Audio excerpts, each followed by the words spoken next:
Hello everyone, welcome to The Calling Within. Today I've got my wonderful friend Rafie with me. Rafie is a lifelong meditator. He is also a meditation teacher and a facilitator of soul awareness class at the Lodge Space in London. And he's also a founder of an AI startup called Genie AI. Rafie, welcome to the podcast. Thank you, and well remembered. Yes. A lot to take in there. This podcast has been a long time coming. I remember, I think you were one of the first few people to whom I mentioned I wanted to do it. It was after one of your meditations, we had dinner, and then I've kind of announced, I want to do this little thing, which is a podcast on spirituality, and look where we are. It's amazing, and this podcast has come leaps and bounds. I'm so happy to see it growing and so popular now. So yeah. Oh, thank you. Yeah. Going to be even more popular soon, hopefully. Yeah, of course. Yeah, it's going to be massive. Oh, thank you. We're going to talk about all things spirituality today, which is so exciting because I've learned so much from you on spirituality and meditation in different disciplines. I'm very excited for this. Before we begin, I'd like to remind you all to please subscribe, like, and comment if you're watching on YouTube, or if you're listening on Spotify, please follow the channel and rate the show. And I'll also link all my social down below in the show notes. All right, Rafie, let's begin. I'd like to ask you about your background and your upbringing. Were you raised in any religious or spiritual household? Were there any philosophies that you were brought up with? The short answer is no. The long answer is my family are not religious or spiritual. I would say culturally my parents come from Bangladesh, so naturally we bring some Islamic culture, but if anything, they're more anti-religion. My dad is an atheist, and just no real spiritual, religious background, I would say. And so for me, spirituality was not something that I learned in this life, but I would say remembered from past lives and was always with me. That is going to be my next question. How did your spiritual journey actually begin? Yeah, well, it's weird. It's such a joy to see so many people involved in spirituality today, because as a kid, it was so lonely, and I can only imagine how lonely it would have been for generations before me and us. But I can remember, the age of 10 or 11, sort of running around the playgrounds and just contemplating God and just being like, this is not how it should be. God is not a man up in the clouds. And I was a strange child. And my mum would take me to the library often, and I would just read all the spiritual and like alien books, UFO books. And I would meditate a lot as well. I would keep dream journals. I still have dream journals from a very young age, the age of 13, I think. And practice extrasensory perception and things like this. So I would say it was a feeling that was remembered from previous lives, although at the time I didn't realize it was previous lives. I just knew there was something more. When you say you knew there was something more, you mean something more to life that we're not necessarily aware of in the modern world? I think what we see is the form, as I often say, but people generally aren't aware of the life behind the form, the life force that manifests everything physical. But you can develop the senses to become aware of the life force. And for whatever reason, I always had those senses from birth pretty much. So because of being able to sense energy and slightly other worlds, I knew there was more to life. How did you actually sense those things? What did it look like for you? So, everyone has different gifts, both physical gifts. Some people can draw well, play music well. Some people are mathematicians. And in the same way, everyone has spiritual gifts. My particular slant, if you like, there are a few, but one of them is energy, and in particular, etheric energy and prana. So I could always feel energy in my hands and my body. It's a very physical feeling. It's not something you can mistake. It's not like, that was an itch. Sometimes it's like buzzing, like viscerally. So that was one of the first signs, and I used that for facilitating healing and that sort of thing as well. But there were other slants as well. Did you ever consider there was something wrong with you physically? Maybe that was like a nerve thing or something like that. How did you realize there was something spiritual? Yeah, it's a good question. I think as a kid, doctors always thought there were things wrong with me. I was wrongly diagnosed with asthma and things like this. I was very much a rebel in every school. Were you a rebel or? At a later stage, high school. Yeah. So I was definitely different, and my parents always joked that I came from aliens. I came from a different world, which is probably true, actually. they're not wrong. Starseed right. So did I think that it was something wrong with me? Not really, because you know how it is when you feel sort of inner peace or subtle worlds, it tends to feel right, if anything. Sometimes it's hard to validate if you're seeing like spirits and things, or seeing the future. Can be hard to validate. But apart from that, it normally feels right. It's this inner knowing that you had. Yeah. Would you say the same? Have you had like inner knowings with things, or? Oh yeah, 100% intuition. And every time I didn't follow it, the universe kind of showed me, you should have followed it. Right. And then I'm pretty sure a lot of people have had this, like, oh no, I should have done this. Like, you just knew, but then you completely, didn't pay attention to it at all. Right. And I'm curious, if you don't mind me asking, how did it come for you? Like, is it a knowing? Is it something that you see? Is it like, how does it come?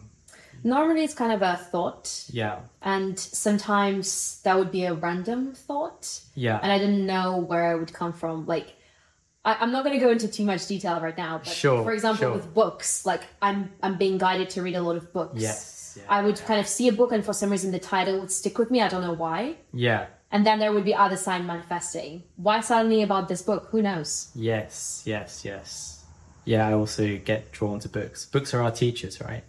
The modern day gurus. Yeah. And also you mentioned that you kind of were perceiving other worlds. How did that look like for you? Yeah, it's many different things, really. There's the dream world. And one of the early books I read about as a teenager was the Seth stories. I can't remember the author, but if you search Seth online, you'll see it's quite a big thing in the spiritual world. But they teach you to have precognitive dreams. And I just recorded my dreams for a long time. And one example would be, I once saw like lots of silver sort of items hanging on a rack, like sort of jangling and making noise, just like lots of silver metal things. And I thought this is just the weirdest thing, like, as dreams often are. And that was a short dream. But 6 months later, I did my first ever work experience for 2 weeks in Addenbrooke's hospital as a surgical equipment like cleaner person. And I saw the very scene, and all that silver stuff was surgical equipment. I was like, whoa, that's what it was. So I very often have these precognitive snippets in my dreams. So that'd be one example. And then there are others too we can go into. So you're a psychic then? I think like we're all psychic, and there are various ways of being psychic, and there are degrees of psychic. But for me, it's more clairvoyance is my go-to modality. And then also maybe a claircognizance, just like a receiving of information. It's like a constant flow, actually. I'm happy to go more into that as well, if useful. Yeah, could you just briefly describe what is clairvoyance and another discipline you mentioned? Yeah, so many teachers will tell you about the clairs. So I won't go over all of them because it will bore the viewers, but clairvoyance is seeing psychically, clairaudience through your ears, hearing, and so on. So claircognizance is a knowing as you actually get. And mechanically, how these things happen is actually very interesting, and there is a mechanics to it. It's not just sort of figuring it out. There is. So if you read authors like Rudolf Steiner and also Viola Petit-Neal, they give you very specific mechanics in terms of how your chakras are spinning, in what order to unlock these abilities. But I can give you more examples of clairvoyance as well, if that helps. I just don't want to keep talking forever and ever. So... Yeah, no, that sounds good. And so that is kind of how those things started developing for you. But since then, how did your spiritual journey kind of progress, and what things have you studied along the way? Yeah, so, I mean, you can never study everything. You know, obviously the more you learn, the more you know you don't know. But my whole life, I've been studying spirituality intensely. There were breaks where I turned my back on it, but they were short-lived. And so it's ranged from, you know, in the early days, it was still dial-up internet and there weren't many resources on spirituality. So I'd read websites like Crystal Links by an awesome woman called Ellie Crystal. It was like one of the only spiritual websites, and it has everything on there. Still is going to this day.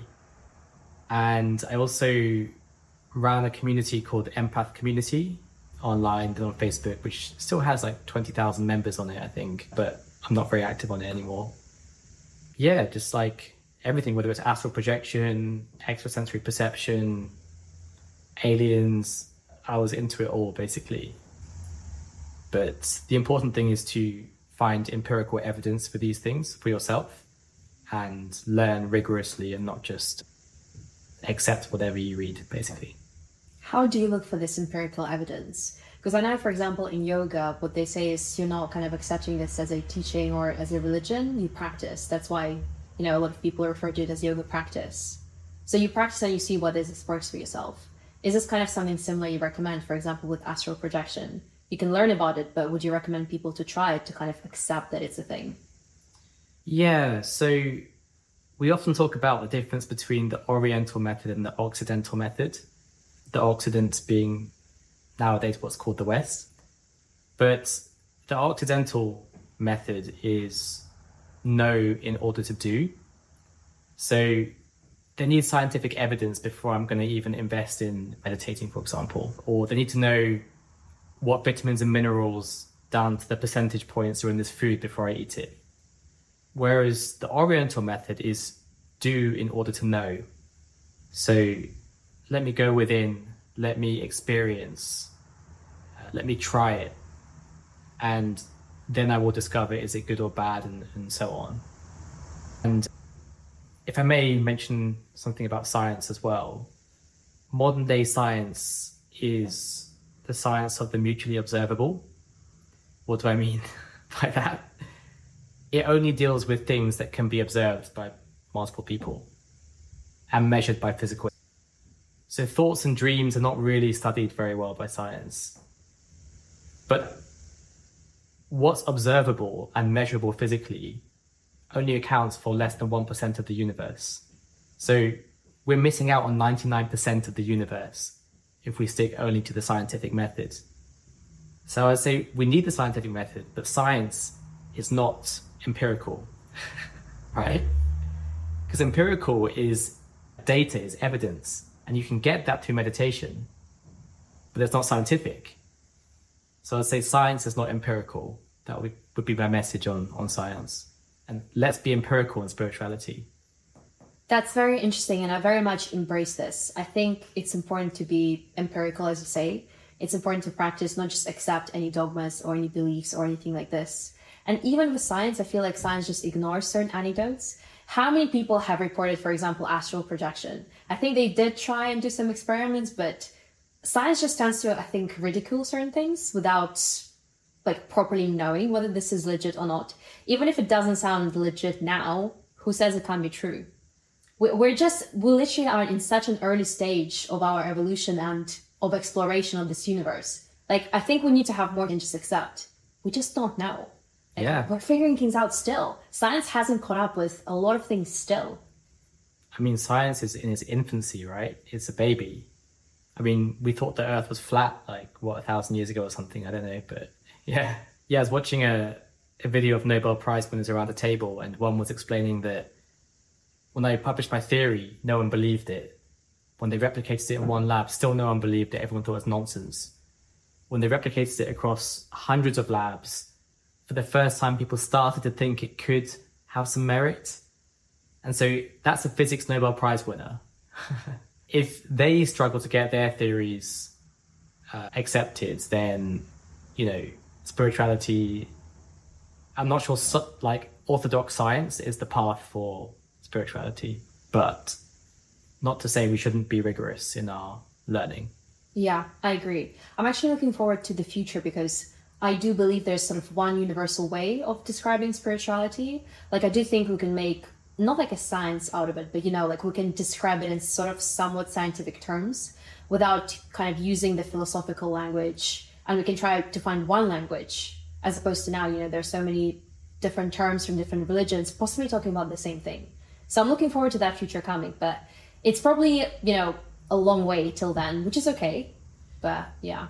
Yeah, and what I'd add is we're not the first people who think this. Like, there have been many attempts by spiritualists to merge science with spirituality. And in fact, it's only in the last 30, 40 years, I actually think from the hippie movements, that spirituality has become sort of woo-woo and synonymous with hippies and like non-scientific.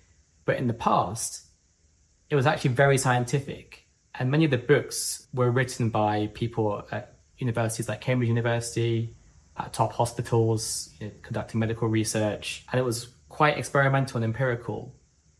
There were theories of the ether. Swami Vivekananda, who's famous for bringing yoga to the West, you probably know, taught at length with Nikola Tesla. And they tried to merge yoga and science. Rudolf Steiner created anthroposophy, which is spiritual science, in the 50s. There have been many attempts, but I think we're at a strange impasse right now where spirituality is seen more as non-scientific somehow. We'll get there at some point. Yeah. So when I asked you about what you wanted to talk about, one of the things you mentioned was other dimensions and multi-dimensional phenomena. What is it within those things you wanted to chat about? Yeah, so fundamentally, the teachings of most spiritual traditions, be it Qigong or yoga or the Theosophical Society, the teachings are all that we have an inner self, and to get there are subtler dimensions. So, for example, many people have heard of the auric field, and the teachings say that our body has various layers of aura. So an etheric or pranic field, an astral emotional field, causal layer, and so on. And these are subtler dimensions. And although it seems we're going away from ourselves or higher up, we're actually going inner. And more practically, what that means for people is that the important point is the subtler dimensions manifest first. So your thoughts become reality, right? Like, unless it's totally unconscious, everything you do, you think about first. You're like, okay, I'm going to go to the kitchen and I'm going to make a coffee. So very practically, your thought becomes reality. But that's also how manifestation works. You think something with great clarity and it becomes physical. Obviously, there's more to it than that. So I think I've been quite vague, but it's important to realize the life manifests the form. The subtler dimensions manifest the form. And we exist and can travel in the subtler dimensions. Topics like remote viewing, you are traveling in a more subtle dimension through time and space. So I'll stop there and see where you want to dig more. Yeah, I've got a couple of follow-up questions on this. First of all, about thoughts manifesting reality. What about things like unconscious habits? Like, we're not necessarily thinking about something, but we're still doing. And there's also thoughts that we don't act on. How do they work within manifestation? So I'll take the second point first. You have to remind me of the first one if we don't. Yes, I remember. So thoughts that we don't act on.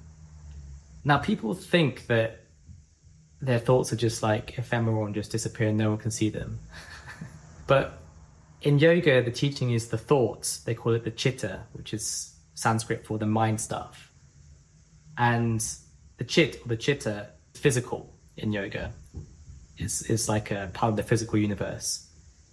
And we've all had experiences where you go into a room and you're like, oh, I don't feel good about this room, right? And you wonder why you get on the tube and you just instantly feel terrible every time. Because everyone's always feeling terrible on there. So thoughts exist, and they exist not just in our heads. They exist in our bodies and in the ether around us. And they can be picked up by other people throughout time and space. So if you think a negative thought, you don't act on it, it's still there. It's still in the universe. And sometimes that's all that matters, whether you act on it or not. Wow. And that is actually something I've been exploring, because I read The Secret recently, and it basically said that the universe is always listening, which is something I agree with a lot. And also, like, it just kind of, I don't know, made me think about privacy. The universe is always listening. Yes. Who can read my thoughts? Where do they go? 100%. I also thought the same a long time ago, and I came to realize that in a world where everyone can read each other's minds, what happens? Well, everyone becomes very ethical because you have no other choice. I'm not sure that's the best means to be ethical, but that's an interesting outcome. And it's unsurprising if you read about other civilizations in other places that live in peace, but can read each other's minds. I mean, both have to coexist. Because if everyone can read each other's minds, you're not going to be like, oh, I hate that person, are you? So, yeah. What civilization are you referring to? I'm talking about other planets, other dimensions. It's probably not my area of expertise, but I do think they exist. Okay. Yeah, this is going to be one of my other questions. Like, when you say other dimension, I think what people are going to think of is kind of like sci-fi situation where you can travel to this place through some kind of portal, and it's literally just like, it's like life, the universe, but it just exists on a different plane. How would you talk about those other dimensions? Yeah, so, I mean, for me, it's something very practical. Like, we're all living in all dimensions at the same time. I see it as like everything's stacked on top of each other. So we're all, we're in all dimensions right now.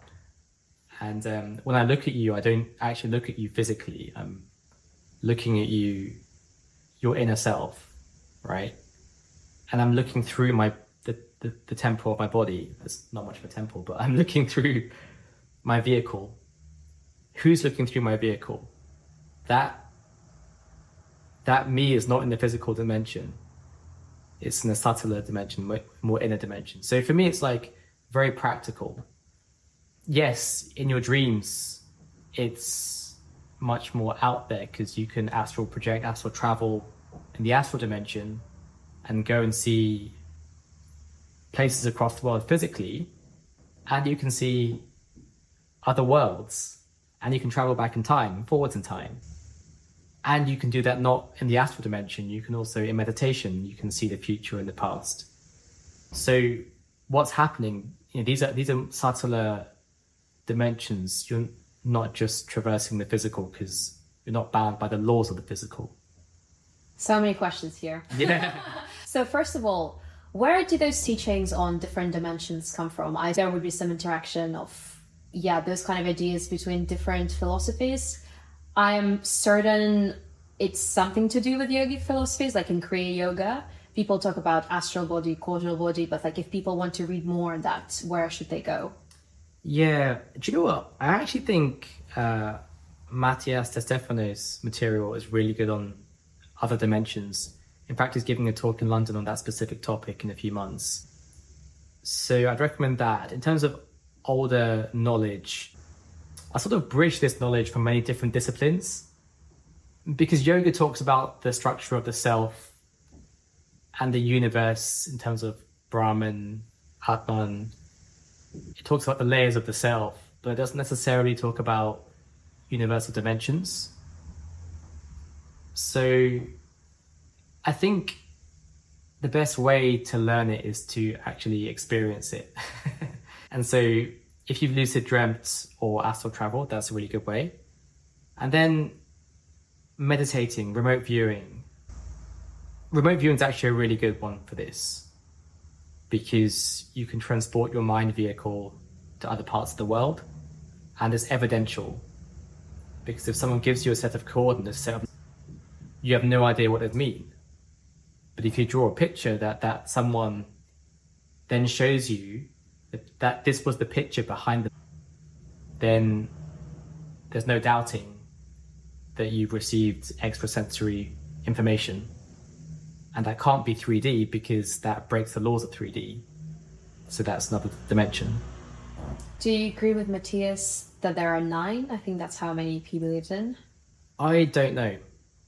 And I'm not sure it totally matters, actually. It's funny, I was reading a manuscript from Annie Besant from the Theosophical Society. And Annie Besant was one of the key figures and one of the most renowned clairvoyants in history, really. And she was saying that at these higher dimensions of the causal layer, or the Buddhic layer, as some people call it, she was saying it doesn't really matter because it's so far beyond us, at least for me. You know, we need to first figure out the astral, let alone like the 9th dimension. So yeah, I'm not that knowledgeable about the 8th and 9th and dimension and so on. I think some might even say we need to figure out this dimension. Right. The physical, the material. For sure. And so many questions here again, just because we're going through so many wonderful and interesting topics. But when it comes to experiencing those dimensions, so you mentioned things like astral travel, remote viewing, meditating, and kind of seeing the future or past. Like, how do those things actually work? Like, because like meditation is technically accessible for people, but not everyone is going to see the future or the past. Not everyone is going to astral travel or remote view. How do we go about experiencing those things specifically? Yeah. Can I give you some practical examples first and then talk about the mechanics? So with clairvoyance, something I used to do a lot is carry around a notepad and just draw what's going to happen later in the day. And one example I'll give you is I was going to work on the tube and I drew like a big spire. And this is pre-COVID, so you know, meetings are more physical. I drew a big spire. I knew I had meetings that day, but I was like, there's no spires in London. There's no like obelisk-like shapes. But later that day, I went to a meeting and lo and behold, outside the building, it was right next to the BT Tower. And another example was I was going to a meeting and I drew a woman giving me like a rectangular shaped object. I thought that's very odd because I'm going to pitch my business at a law firm and we have everything we need. So there's no reason anyone would give me anything. But I got to the law firm 10 minutes before my laptop wasn't really plugging into their system or something. And so she offered to give me her laptop and she gave it to me just like the picture was drawn. I was like, okay, I should take this. So these are examples of how clairvoyance can work. Sorry, can I just stop you here? How do you actually see those pictures in your mind? Like, is it kind of like just like an out of nowhere shape, a picture, or how does it come into you? Yeah, so let's talk about how it works. So I've had the very good fortune of learning from many of the, I would say, world's best psychic teachers, people like Emma Toynbee. I forget the name just now, but there's a lady in the US who is an engineer. I'll get you the names later, actually. There's another lady I learned from who has a PhD from MIT in physics. So I like to learn from like technical people as well as just purely spiritual people. Yeah, and the College of Psychic Studies as well. I'll just shout them out as a fantastic place to learn. I'm currently doing my second intermediate course there. But so what have been the learnings from all these teachers? So Emma Toynbee used to say that if you try to remember the first house you were in as a kid, it sort of comes as like not flashes, but like fragments. And so if you're clairvoyant, if you see things, then you will start to notice that during meditation, because you'll get images. And those images are typically of two forms. It's either very exact, like you'll see exact things or people, or it will be symbolic. And if it's symbolic, you have to interpret what it means. And I can give examples of both. There are many other forms. So clairaudience, I'm not clairaudient, so I don't hear things so much. So I can't actually tell you how that works. For me, claircognizance is just like a constant flow of information.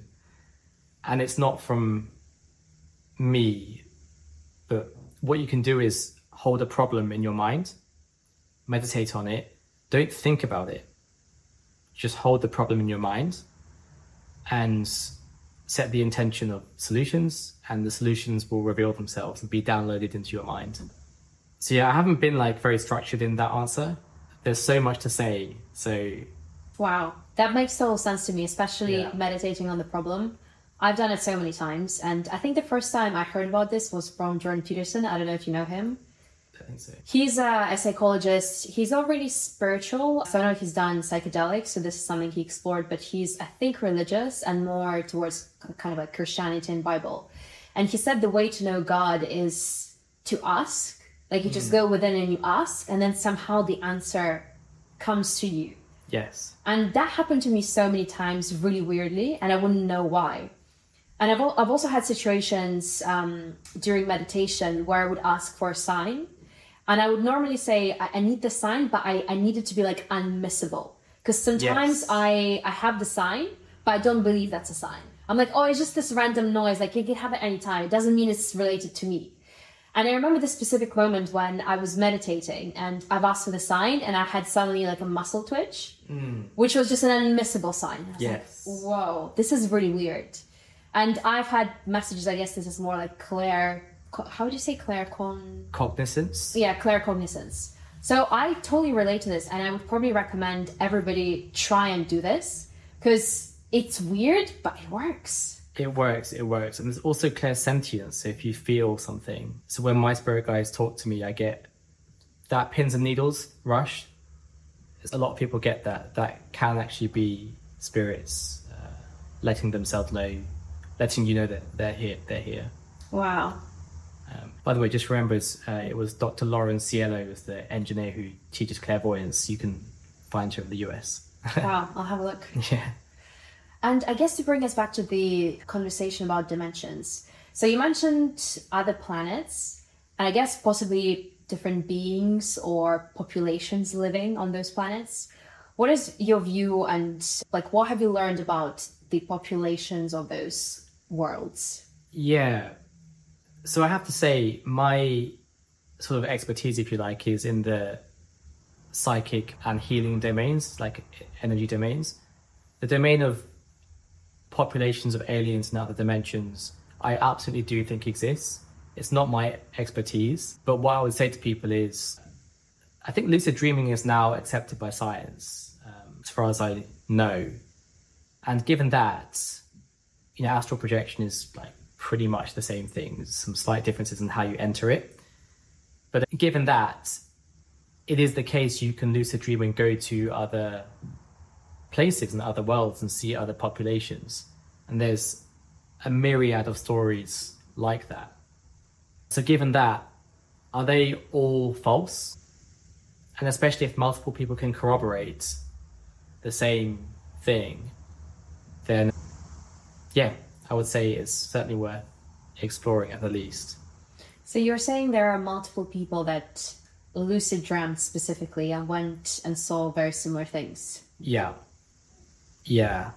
Actually, just a side note, you were talking about how one message isn't enough for you to believe in if you're asking for guidance. A funny thing is, so a friend of ours, I'll tell you later, I won't say on camera, she went to, I think, some sort of meditation session a few months ago, and she was given an angel card and it said, play these. And at my session on Friday, I gave out cards and she got the play these. And there's only one of those cards, I believe, in the deck, if I'm not wrong. And she got that twice. And then you obviously were interested in my book on the Pleiades, and you came over a couple of days ago. So that for me is the rule of three. And when I ask for synchronicities, I have to see, in the past I like to see three signs, and that made me certain that it meant something.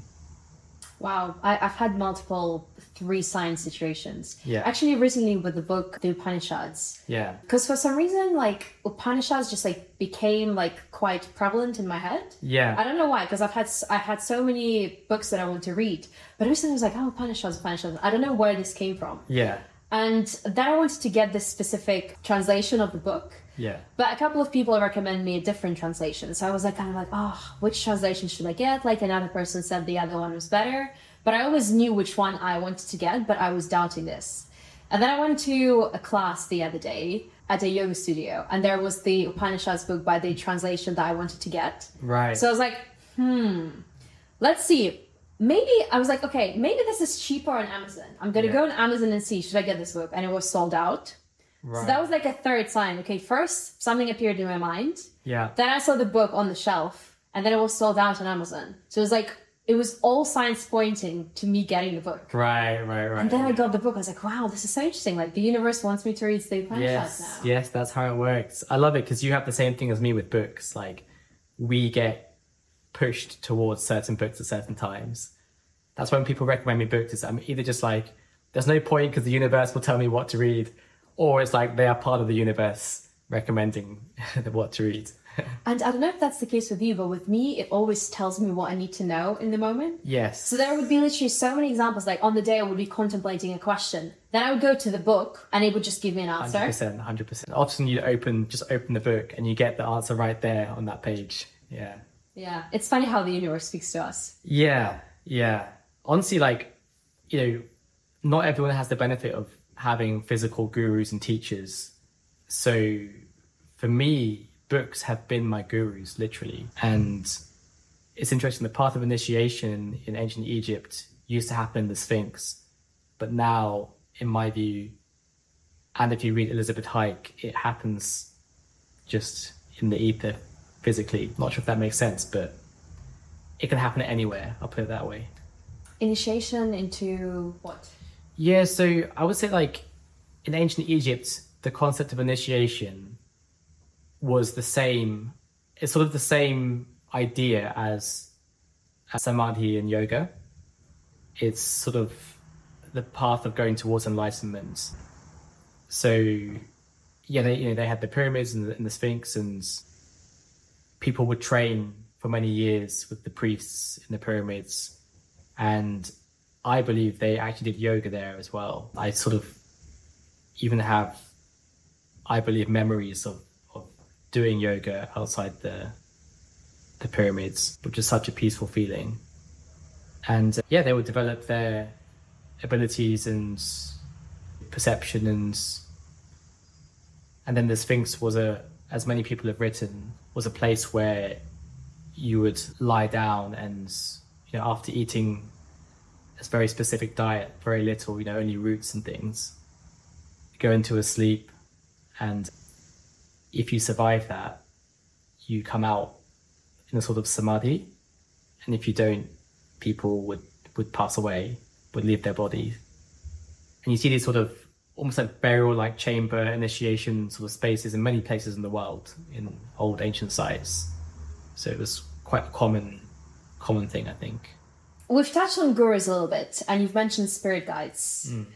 Who are the spirit guides, and I guess which dimension they live in, because they are spirit guides? Yeah, so love this question. I'm smiling because my spirit guide appeared as soon as you asked about him. Do you see him? Yeah, so I see him. For me, there's a called Kyle Gray and many other famous who see these spirits physically. I don't see them physically. I see them sort of almost like transposed into the physical world, but it's sort of in my mind's eye, but also outside me. So you kind of see just something like in your vision that there is something.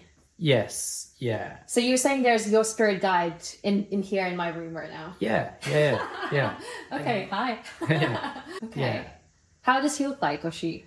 So they often come as, it's different for everyone, but for many people, they come as projections of what you'd expect them to be. So mine always comes typically in two forms, either like sort of an old Roman soldier, just because I have a past life as a Roman soldier, but not like an aggressive, like killing people, more like I don't know, just in the Roman attire. Or he comes as sort of an old Chinese man, basically. But again, these are sort of archetypes, my own mental archetypes.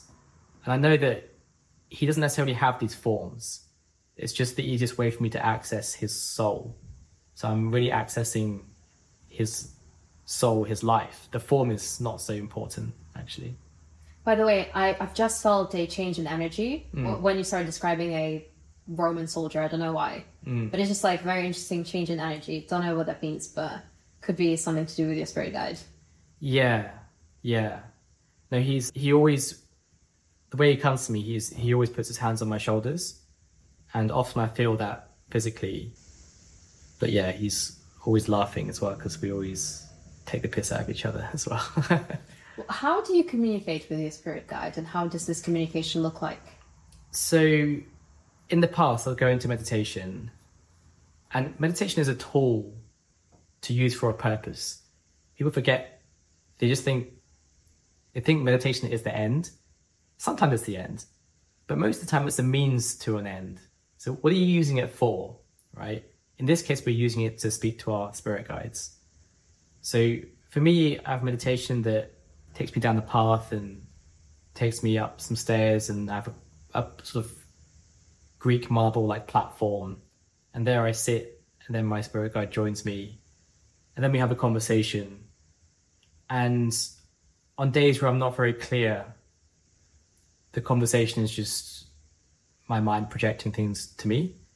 On days when I'm more clear, the conversation is clearly not from me, because he will tell me long, detailed points that I could never have come up with myself, like whole plans of things to do and whatnot.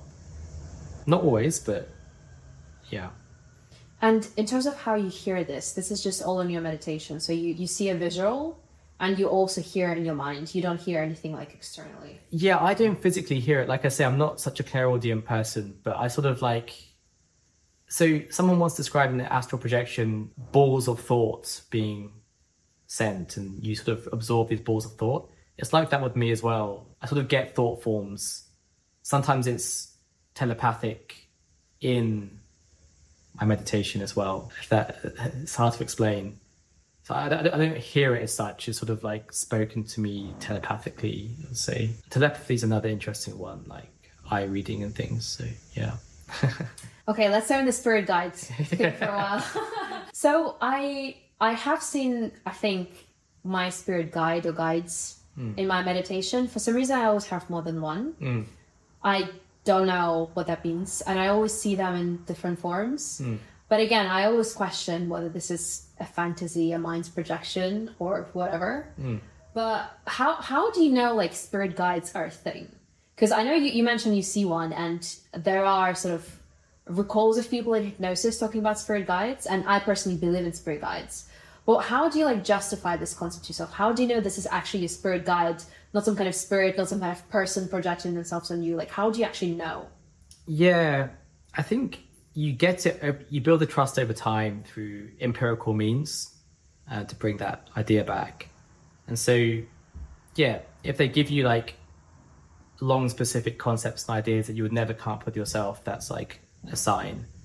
Like I said, I'm doing my second intermediate course at the College of Psychic Studies. And by the way, I always like to quote say that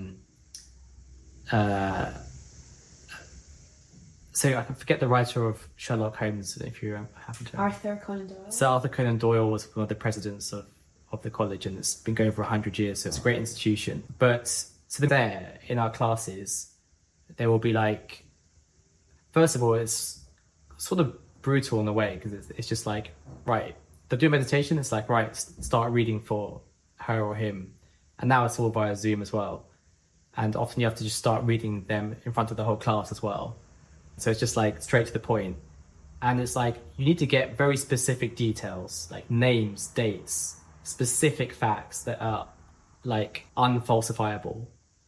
And so once you start getting those, it's like the physics Nobel Prize winner. You don't believe it yourself at first, but it keeps happening. It keeps happening. It keeps happening. After like the 10th time, you're like, okay, like this is like, I would be irrational to think this is false because I've had so much empirical evidence.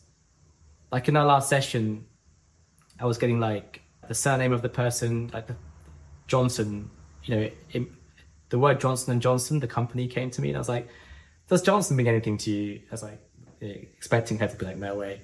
And that was her surname. Never met her before. It was our first session. And I also got the name of her ex-boyfriend as well, which shocked me as much as her. So you get these sort of things. That was the question she was asking about as well, without telling me. And so you just learn, okay, that was true. How does it feel like?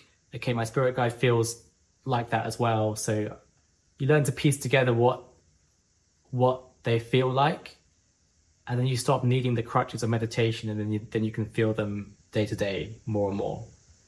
And you learn to figure out what is your mind's noise versus what is not your own mind's noise. Wow. So many cool things there. I actually, you know what, when you mentioned in our last session, that kind of clicked in me for some reason. I don't know why, but it could be some kind of guidance. Yeah. Yeah, it was great because for people who don't believe in this stuff, go to a spiritualist church. There are like maybe like 15, 20 in London. Go to like physical demonstrations of this, because a good will pick out very specific facts that it will build that trust in yourself. Yeah, that happened to me actually. I went to one of those and I didn't expect to be picked. Right. And of course I was picked. Right. And I was just so shocked when that happened. Yeah. I was like, first I think I was just too shocked to like process what she was saying. Certain things didn't make sense to me. But basically what she said is that she like saw a spirit of my grandmother there. And she kept mentioning things from my childhood, which were very specific. Like she mentioned sunflowers, and I was like, sunflowers? And then I remembered we at our house had giant sunflowers, which I really liked. And I was like, oh my God, like I've even forgotten about those things. Yeah.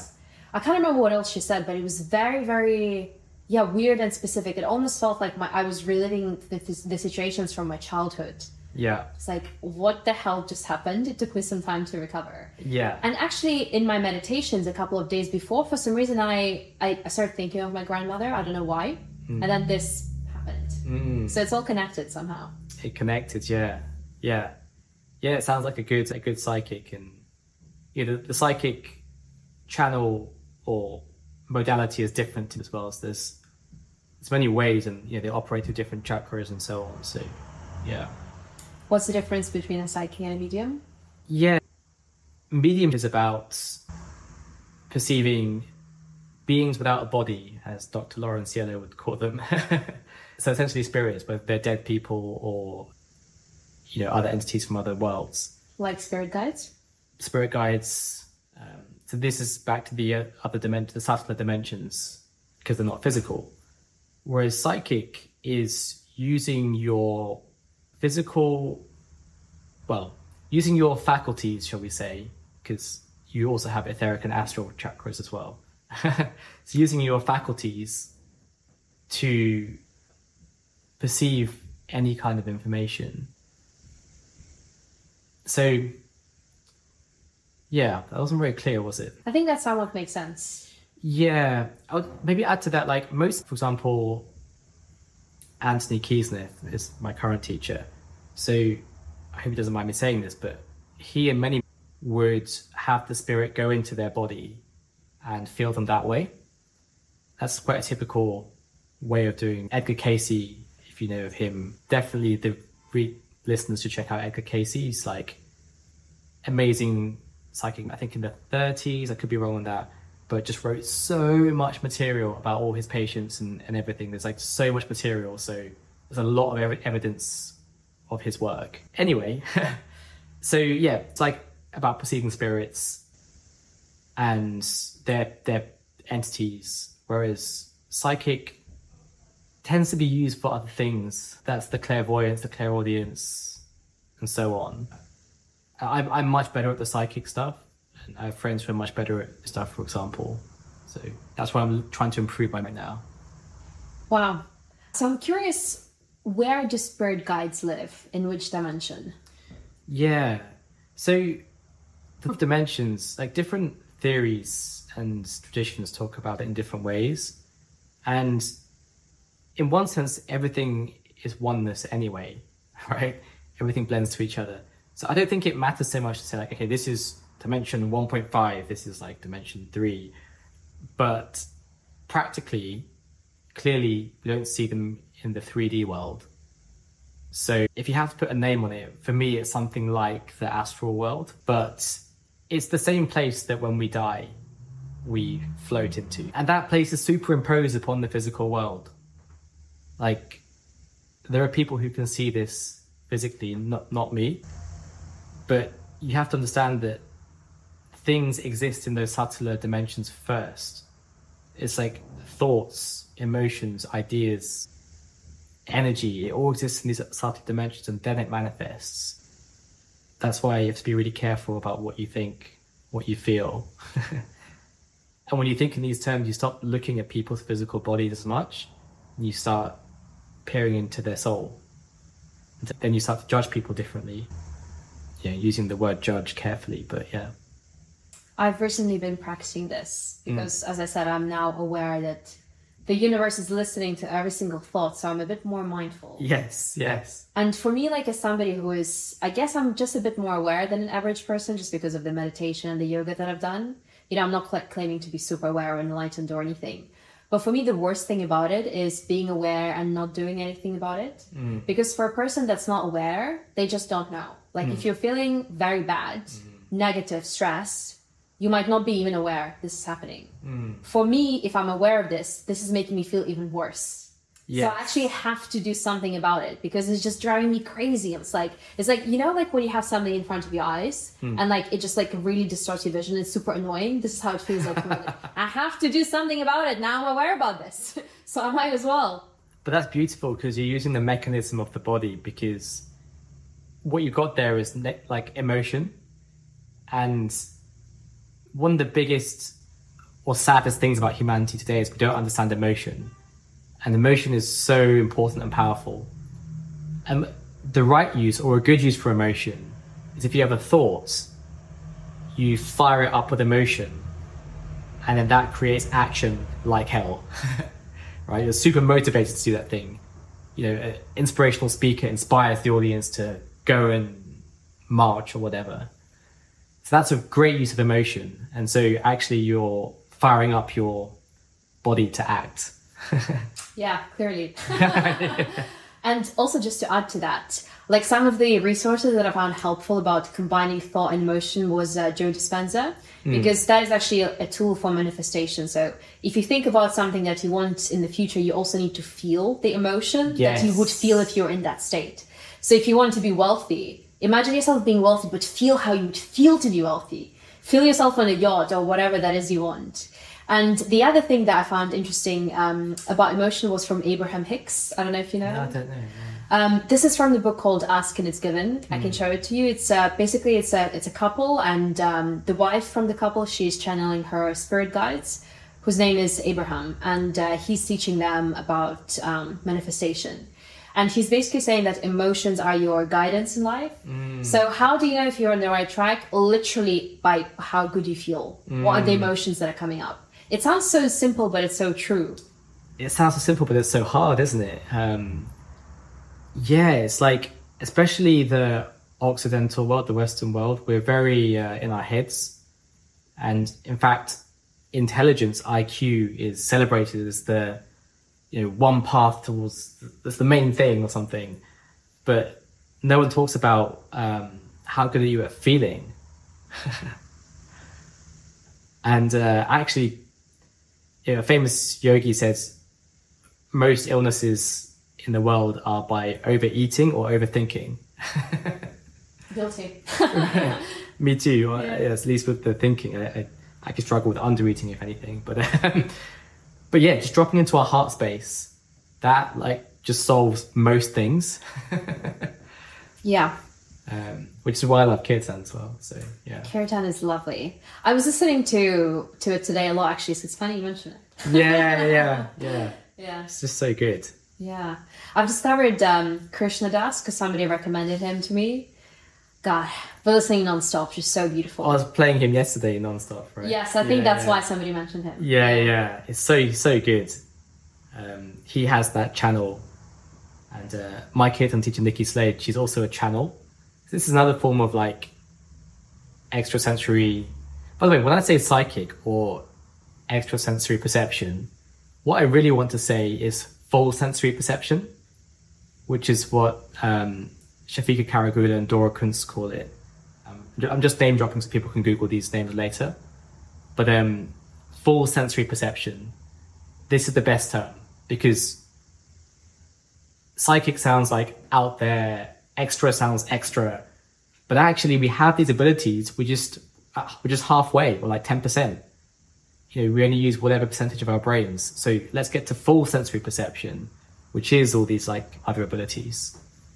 And I'll just say from my experience, like the more you meditate or the more you explore spiritual practices, you kind of start noticing those things coming up in your life. Like with certain signs that I see, I didn't ask for them. That I didn't necessarily happen before, I think. Maybe it's kind of a placebo thing. Now I've noticed them more. But I think it's almost inevitable on a spiritual path or on anything similar that you're exploring. Like those things will bring themselves into your life and you can't really do anything about it. Yes. And that's why I'm so optimistic about the spiritual world today, is because we have yoga centers everywhere now. And as you know, in the West, people think yoga is asana and physical postures, but obviously it's not just that. In fact, quite far from just that. And it's one of the teachings on the path towards, on the yogic path, you will develop siddhis, which are psychic abilities for the most part. And so it's inevitable that all these people practicing yoga are going to experience prana, energy, siddhis, and so on. And that's exciting. Can I just say the word siddhi was somewhere in my mind. I forgot the term. Yeah. And then funny you said this. It is siddhi, yeah. That's what I was referring to. Yes, yeah. And I love the yogic discipline because there's such an immense body of writing that is very comprehensive. And it's very step by step. So anyone can start from just like physical movements. They think they're doing stretches or exercises, and they will be led to a deeper place.